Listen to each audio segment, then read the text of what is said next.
Bonjour! Pour commencer cette émission, je tiens à vous souhaiter à tous une très belle année 2012. Et je vous souhaite entre autres qu'elle soit remplie de jolies découvertes littéraires. Nous parlerons d'ailleurs tout à l'heure littérature avec l'historienne et écrivain Mona Ozouf, puis nous parlerons philosophie en compagnie du dessinateur Nono. Mais tout de suite, on s'intéresse à un roman, Le journal intime d'un arbre, de Didier Van Kovlart. Ce dernier a su très tôt qu'il voulait devenir écrivain puisque c'est dès l'âge de 8 ans qu'il a envoyé ses premiers manuscrits à des maisons d'édition. Évidemment, il a essuyé de nombreux refus, mais obstiné, il a réussi à être publié vers l'âge de 20 ans et depuis ce n'est pas moins d'une vingtaine de romans qu'il a publiés. On peut citer par exemple Poisson d'amour, Un objet en souffrance, Un aller simple pour lequel il a obtenu le prix Goncourt ou encore L'éducation d'une fée ou Les témoins de la mariée. Il a également écrit des pièces de théâtre et des spectacles musicaux et certains de ses romans ont été adaptés au théâtre ou au cinéma. Didier Van Kovlart, bonjour. Bonjour. Bienvenue à la librairie Dialogue. Alors vous publiez un nouveau roman, Le journal intime d'un arbre, publié aux éditions Michel Lafon. Journal intime d'un arbre, pourquoi un arbre ? Parce que le livre est né d'une émotion lorsque j'ai perdu un compagnon de vie et d'écriture que j'avais eu pendant 25 ans, qui était un arbre de 300 ans, un poirier, donc une rareté dans cet état-là, avec cette longévité. Et puis le jour où il est tombé, une petite tempête, alors qu'il avait résisté à la grande tempête de 99, il y a eu le besoin de le remettre en vie, le besoin d'imaginer quelle avait pu être son histoire et surtout son point de vue. Moi, je savais ce que j'éprouvais à la perte de cet arbre.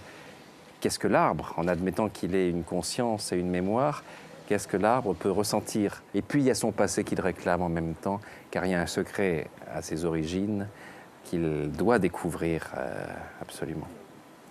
À travers ce roman, on suit un petit peu les divers sentiments que peut éprouver cet arbre, comme la colère, la solitude, la jalousie et l'amour.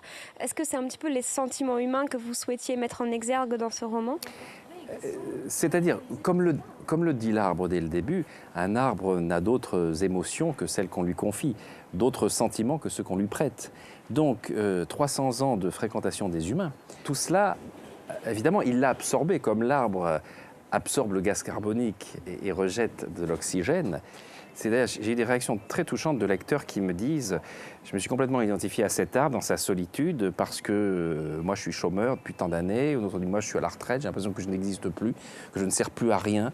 Et c'est formidable que justement c'est un arbre en qui ils peuvent s'identifier dans ce point de vue-là, parce que cet arbre n'est plus reconnu par les siens. C'est un livre qui est très humaniste, malgré le fait qu'il soit conté par un arbre.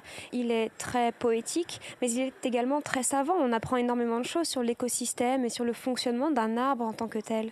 C'est un ouvrage pour lequel vous vous êtes documenté sur Oui, là, tout ce qui concerne le fonctionnement de l'arbre, là, j'ai rien inventé. Quand les chenilles attaquent ses feuilles, qu'il y a trop de chenilles et que l'arbre est en danger, il va empoisonner ses feuilles en changeant la composition des tanins, mais en même temps, il va prévenir les arbres voisins avec un gaz, on a découvert que c'était de l'éthylène, et lorsque ce gaz arrive dans le sens du vent, donc à 6-7 mètres des arbres voisins, l'arbre en question, avant d'être attaqué par les chenilles, va empoisonner ses feuilles à titre préventif. Donc, qu'est-ce que c'est sinon une circulation d'informations? Et donc, voilà, une solidarité maligne est nécessaire. Et peut-être pour ça qu'il sait faire des choses que nous ne savons et ne pouvons pas faire. Quels ont été vos sentiments à l'écriture de ce livre? Puisque vous dites que vous vous êtes vous-même un peu mis dans la peau d'un arbre couvert d'écorce, comment est-ce que vous avez pris du plaisir à l'écrire, ou est-ce que ça a été difficile de se mettre à la place d'un arbre? C'était très particulier parce que j'étais vraiment dans un autre monde. Quand j'écris, je parle. Ce qui est de merveilleux dans l'écriture, c'est qu'on arrête le temps, c'est qu'on crée un espace-temps qui n'a rien à voir avec ce que vivent nos contemporains. On est ailleurs. Donc là, c'est que du bonheur. Mais ça a été je dirais pas une souffrance, mais un état de manque, un état d'insatisfaction, un décalage, quoi. Que j'avais connu qu'une seule fois dans l'écriture avant, c'est quand j'avais écrit La vie interdite, où là j'étais un être humain qui mourait à la première page et qui racontait après tout ce qui se passe. Mais j'étais encore humain, même mort. Donc revenir à la vie avait été peut-être plus facile. Je vous propose à présent de partir à la rencontre de Mona Ozouf, cette fille d'enseignant breton et militant de la cause bretonne.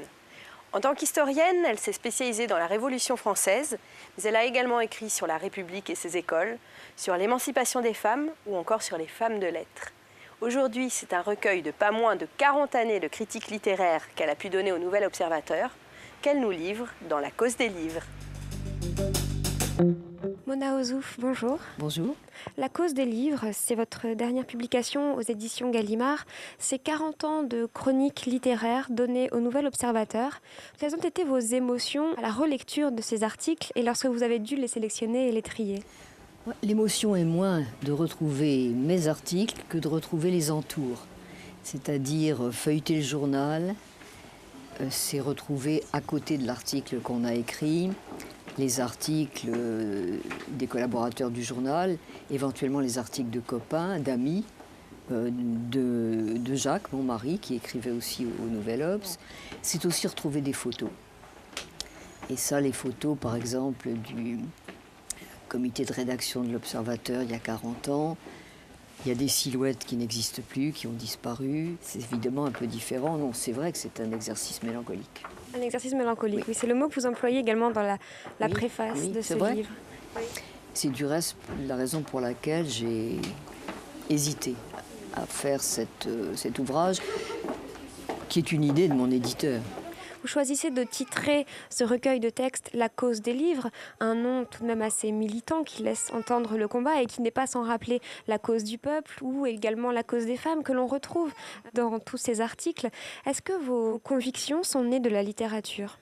Oui, nées par la littérature ou corrigées par la littérature. Dans ce livre-ci, je dirais que la littérature me sert un peu de correctif à des idées de jeunesse un peu plus marqué par le déterminisme, marqué par l'idée que l'histoire a des lois, qu'on s'achemine vers une transformation du monde et même presque de l'homme, des êtres humains.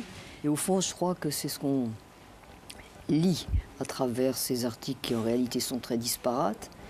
Mais on se rend compte que ce qui m'intéresse toujours, c'est l'inattendu. On peut lire également à travers tous ces articles que vous aviez à cœur d'aller choisir, d'aller lire des choses qui étaient très différentes des convictions que vous aviez déjà ou de ce que vous pensiez déjà être. Est-ce ça la littérature, aller chercher ailleurs pour continuer de se construire ? Oui, parce que la cause des livres, oui, quel est l'intérêt de la littérature ? Au fond, c'est quand même de nous consoler de n'avoir qu'une vie à vivre et de nous en faire vivre quantité par sympathie ou procuration. La cause des livres est une cause incroyablement menacée aujourd'hui. Elle n'est pas menacée par ce qu'on entend répéter dans les médias. À mon avis, quand j'entends les ministres de l'Éducation nationale expliquer que les enfants et les adolescents ne lisent pas parce que les méthodes de lecture, on leur a mal appris à lire, c'est la faute des enseignants. Comme très souvent dans ce pays, quand il arrive quelque chose, c'est la faute des enseignants. Il faut une certaine qualité de silence, de concentration, tout ça a disparu dans cette frénésie qu'ont les adolescents d'aujourd'hui d'être constamment reliés. Du reste, j'ai fait très récemment un débat avec quelqu'un dont j'ai oublié le nom, du reste, qui vient de publier un livre sur la lecture numérique. Et j'ai été très étonnée pendant tout l'entretien de voir qu'il utilisait le mot « lire » exactement comme il aurait utilisé le mot « consulter ». Mais lire, c'est s'approprier un texte, c'est le faire sien. Et ça demande silence, solitude, lenteur, des tas de biens qui ne nous sont plus tellement prodigués, je crois.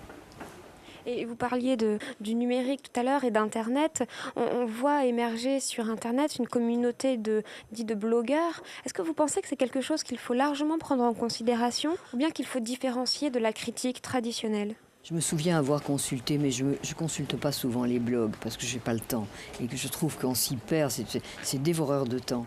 Mais par exemple, je ne sais pas s'il le fait toujours, quand Frédéric Fernet avait ouvert son blog, quand son émission qui s'appelait, je ne sais pas si vous vous souvenez, Le Bateau Livre, qui était une des meilleures émissions littéraires françaises, de très loin. Lorsqu'on a mis fin à son émission pour des raisons d'audience, il a ouvert un blog. Je l'ai lu pendant quelque temps et c'était épatant. Là, les qualités étaient tout à fait transportées dans le blog. Pour terminer cette émission, on allie philosophie et dessin en compagnie de l'ancien professeur de philosophie, dessinateur et illustrateur Nono. Actuellement caricaturiste pour le quotidien Le Télégramme, il collabore également à de nombreux ouvrages, dont les livres Les Bretonismes, qui connaissent un énorme succès. Aujourd'hui, dans l'ouvrage qu'il nous livre, Dessine-moi la philo, il nous offre une histoire de la philosophie, drôle et sérieuse à la fois. Bonjour Nono, vous publiez Dessine-moi la philo, une histoire illustrée de la philo aux éditions Dialogue. D'où vous est venu ce projet ? Eh bien, quand je suis parti en retraite de l'enseignement, c'est-à-dire il y a 3 ans maintenant, je me suis dit, bon, je vais faire un livre où je vais réunir à la fois le dessin et la philo. Et donc j'ai concocté là, ce projet et puis qui a abouti cette année. C'est principalement destiné aux élèves de terminale que j'ai pas mal fréquentés et puis aussi à leurs parents et à leurs grands-parents pour qu'ils replongent un peu là, dans cette culture philosophique et qu'ils réactivent un peu là, toute cette pensée là. Ouais. Vous parvenez, grâce à ce livre, à dédiaboliser un petit peu la philosophie. Était-ce un de vos souhaits quand vous aviez pensé à cet ouvrage ? Oui, c'est vrai que c'est une matière qui est quand même perçue d'une manière un peu particulière par les élèves et puis aussi évidemment par les gens, en général. Et elle est mise un peu sur un piédestal, une matière difficile, une matière dans laquelle les professeurs n'ont pas les pieds sur terre. Et donc, j'ai voulu, montrer qu'on peut non pas faire de la philosophie, mais présenter au moins la philosophie, de manière ludique et avec des références à l'actualité, etc. Ouais. Avez-vous vous-même appris ou réappris des choses en écrivant ce livre ? J'ai réappris, bien sûr. J'ai réappris des choses que j'avais oubliées. Bien sûr, donc ça m'a fait du bien aussi. Et puis, j'ai mis un peu d'ordre dans ma manière là, de penser un peu toute cette histoire, là, bien sûr, de la philosophie. Ouais. Certains de vos dessins mettent en scène des hommes politiques, donc on peut voir Sarkozy, Aubry, Royal, et d'autres en train d'étudier Le Prince de Machiavel. Vous montrez par là que nombre d'écrits sont encore tout à fait d'actualité.